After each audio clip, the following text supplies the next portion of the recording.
GSR టీవీకి ప్రత్యేక ధన్యవాదాలు.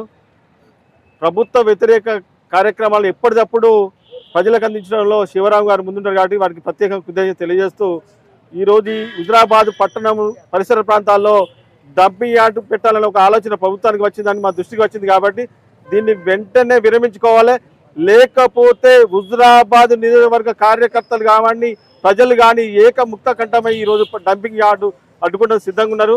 ఎందుకంటే ఈ ప్రాంత ప్రజలు ఉద్యమాల చరిత్ర గల గడ్డ ఈ హుజురాబాద్ గడ్డ కాబట్టి ఈ గడ్డ నుంచి ఉద్యమం మొదలైతే అది జిల్లా వ్యాప్తంగా ఉంటుంది. కరీంనగర్ జిల్లా ప్రజలు ఆలోచించండి. కరీంనగర్ జిల్లా ప్రజలు కూడా హుజురాబాద్ నియోజకవర్గం ఉన్న ప్రజలు కాబట్టి వరంగల్ చెత్త ఇక్కడికి వస్తే కరీంనగర్ జిల్లా ప్రజలు ఎట్లా సహిస్తారో ఒక్కసారి ఆలోచన చేసుకోండి. కరీంనగర్ జిల్లా వ్యాప్తంగా కూడా ఈ నిరసన చెత్త కార్యక్రమం ఉంటుంది.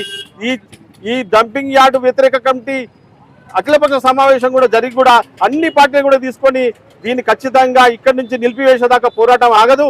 అంతేకాకుండా రాజకీయ నాయకుల దగ్గర మేము పోవలేదు. రాజకీయ నాయకులు ఇక్కడ టెంట్ దగ్గరికి వస్తారు తప్ప మేము మాత్రం ఎవరి దగ్గర పోయలేదు, ఎవరికి వినతి పత్రం ఇచ్చేయలేదు.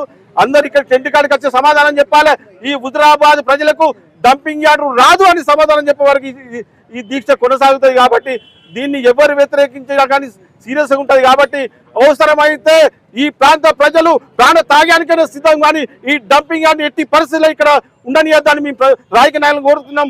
ఎవరి దగ్గరికి దేహి అని పోము, ప్రజల దగ్గరికే పాలన రావాలి, ప్రజల దగ్గరికే నాయకులు రావాలి తప్ప మేమేమన్నా ఓట్లు వేయలేదు. అందరికీ ఇష్టం కాబట్టి అందరూ ప్రజలు కూడా ఇక్కడికి రావాలి. గవర్నమెంట్ ఈ నిర్ణయాన్ని వెనక్కి తీసుకోవాలి.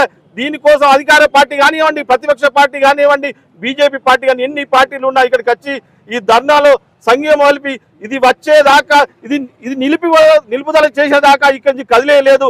అవసరమైతే ప్రాణ త్యాగానికైనా సిద్ధం. మా సిర్సపల్లి గ్రామ ప్రజలు కానివ్వండి, చుట్టుపక్కల ఎన్ని గ్రామాల ప్రజలు కూడా రేపటి నుంచి ఉద్యుతం చేస్తాం. కాబట్టి దీన్ని వెంటనే ఒక 10-15 రోజుల్లో ఇక్కడ టెంట్ కాడికి వచ్చి మీరు ఒక ప్రకటన ఇవ్వకపోతే మాత్రం రాష్ట్ర వ్యాప్తంగా ఇందిరా పార్క్ దగ్గర కూడా నిరాహార దీక్ష చేసిన సిద్ధమని కోరుకుంటున్నాం.